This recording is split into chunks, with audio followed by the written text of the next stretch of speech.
If I wanted to cut my grocery bill in half overnight, I wouldn't start with coupons and I wouldn't change supermarkets. I would do this first because this is where people are leaking money without even realizing it. I've done this before when I've needed to cut back, and it's the thing that made the biggest difference fast. So if I had to do it again, starting from scratch, this is how I would do it. The first thing that I would do is stop grocery shopping completely for at least a few days, if not a week. I'd go through my fridge, freezer, and pantry and use what's here first. Most of us have plenty of meals here already. We just don't think of it that way until we start pulling things out and pairing them up. I would make a quick use it up list and make whatever meals I can from that, only buying what needs to be bought to fill in the gaps. Using up some frozen veg that's already open, a stir fry sauce, rice in the cupboard, and some chicken tenderloins. There we have a stir fry that would do multiple meals for me and my daughter. Next, I would completely change how I shop. I split my grocery list into two columns. So you've got weekly basics, which I just add things as I think of them. And then there's the on sale column. So shampoo, soap, meal bases, cereal, things that I know will go on sale. And that is how I structure it. So that way I can just stick to these things when they are a deal or half price. And these are the things that I know I'm going to need regardless.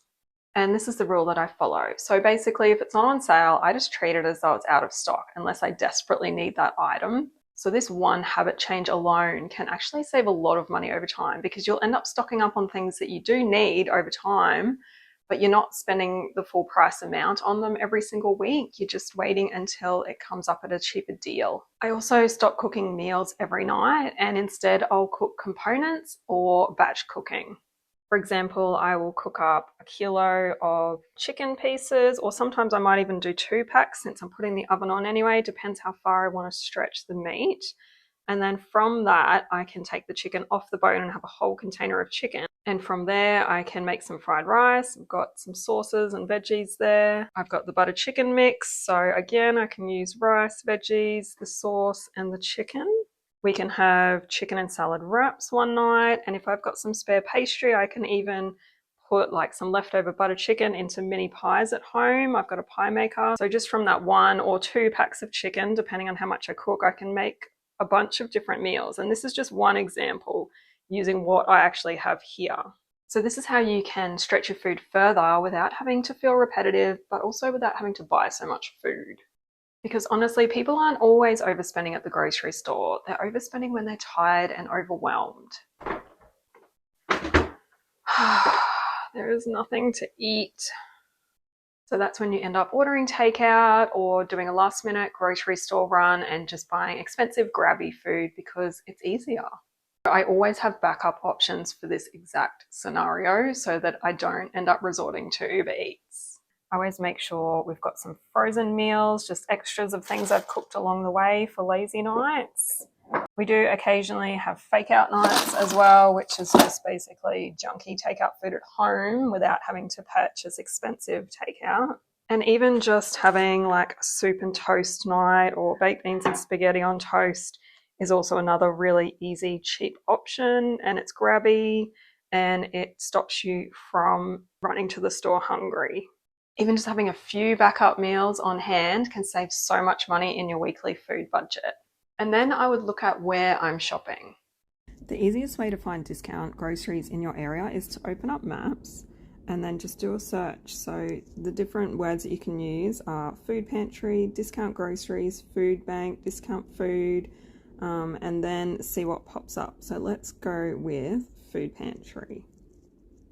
So you can see there's all these different places that pop up in relation to where you are. So this is how you can find places like Lighthouse.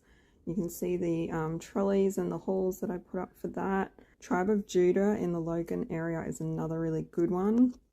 They are a discount grocery store. They don't do the trolleys, but they have really good deals on meat and other things. You can check out their Facebook page and they often put up the deals on there.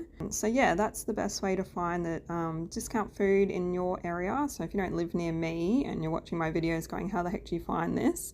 This is the best way. So just type in these different search terms: food pantry, discount groceries, food bank, and discount food.